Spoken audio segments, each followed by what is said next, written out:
بسم اللہ الرحمن الرحیم۔ السلام علیکم ورحمۃ اللہ وبرکاتہ۔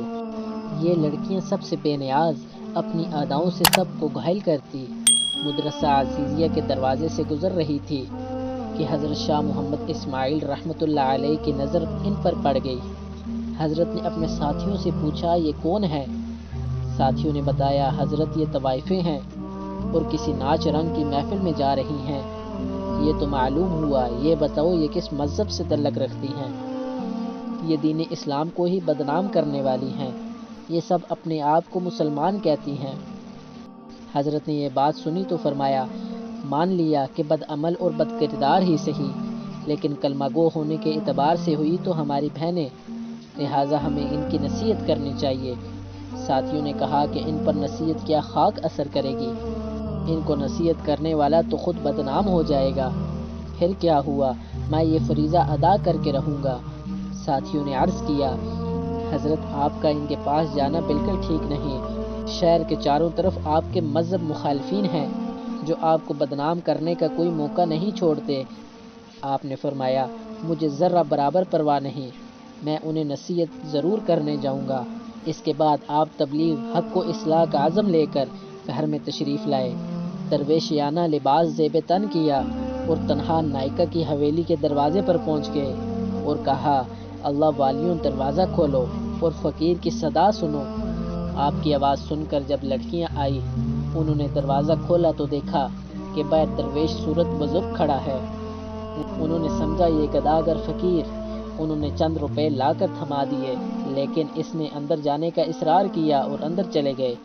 شاہ صاحب نے دیکھا چاروں طرف شمع اور قندیلیں روشن ہیں، طوائفیں طبلے اور ڈھولک کی تھاپ پر رقص کر رہی ہیں۔ ان کی بازیبیں اور گھنگرو کی کھنکار نے عجیب سما باندھ رکھا ہے۔ جو ہی نائکہ کی نگاہ اس فقیر پر پڑی، اس پر ہیبت طاری ہو گئی۔ وہ جانتی تھی فقیرانہ لباس میں گداگر نہیں، شاہ اسماعیل رحمۃ اللہ علیہ کھڑے ہیں۔ نائکہ تیزی سے اپنی کرسی سے اٹھی اور احترام کے ساتھ ان کے سامنے جاگ کر کھڑی ہو گئی۔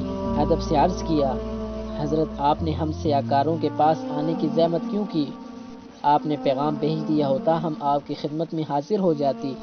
آپ نے آنکھیں بند کیے بغیر حرم سے کہا، بڑی بی تم نے ساری زندگی لوگوں کو راگ اور سرور سنایا ہے، آج کچھ دیر ہم فقیروں کی صدا بھی سن لو۔ جی سنائیے، ہم مکمل توجہ کے ساتھ آپ کا بیان سنیں گی۔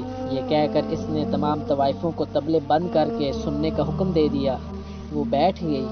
حضرت شاہ اسماعیل رحمۃ اللہ علیہ قرآن پاک نکال کر سورۃ 3 کی تلاوت فرمائی۔ آپ کی تلاوت اس قدر پرسوز تھی، طوائفیں بے خود ہو گئی اور آیت مبارکہ کا دل نشیں انداز ترجمہ کر کے بیان شروع کر دیا۔ آپ کا خطاب زبان کا کانوں سے خطاب نہیں تھا، بلکہ دل کا دلوں سے اور روح کا روحوں سے خطاب تھا۔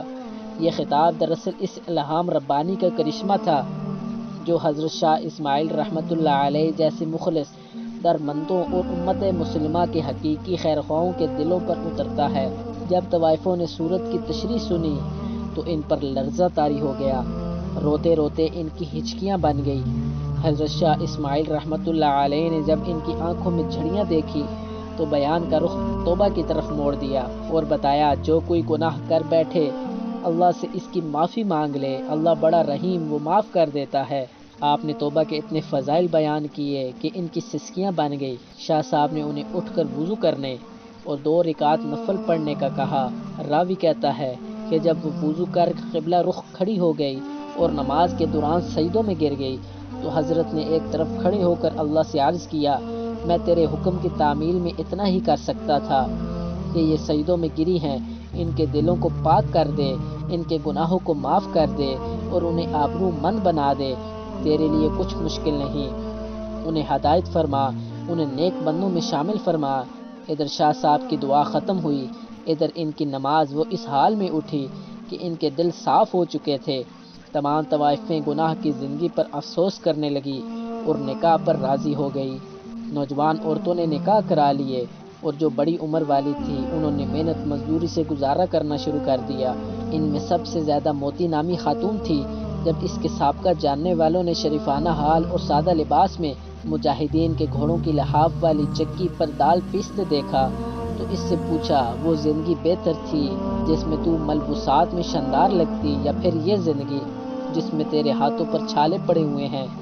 کہنے لگی اللہ کی قسم مجھے گناہ کی زندگی میں اتنا لطف نہیں آیا جتنا مجاہدین کے لیے چکی پر دال تلتے وقت ہاتھوں پر ابھرنے والے چھالوں سے آتا ہے۔ گناہ کا دروازہ ہمیشہ کے لیے کھلا ہے۔ جب تک یہ دروازہ کھلا ہے اللہ تعالیٰ تمام انسانوں کے گناہ معاف کرتا رہے گا۔ ہم اپنے آپ کو اللہ کے حضور پیش کر کے سچے دل سے توبہ کر لیں، اللہ تعالیٰ ضرور معاف کرے گا۔ پیارے دوستوں، اگر آپ مزید اسلامک واقعات سننا پسند کرتے ہیں تو میرے چینل کو ضرور سبسکرائب کریں کہ ہر آنے والی ویڈیو آپ کو سب سے پہلے مل سکے۔ اللہ تعالیٰ آپ کو اپنے حفظ و امان میں رکھے۔ ملتے ہیں نیکسٹ ویڈیو میں، تب تک کے لیے اللہ حافظ۔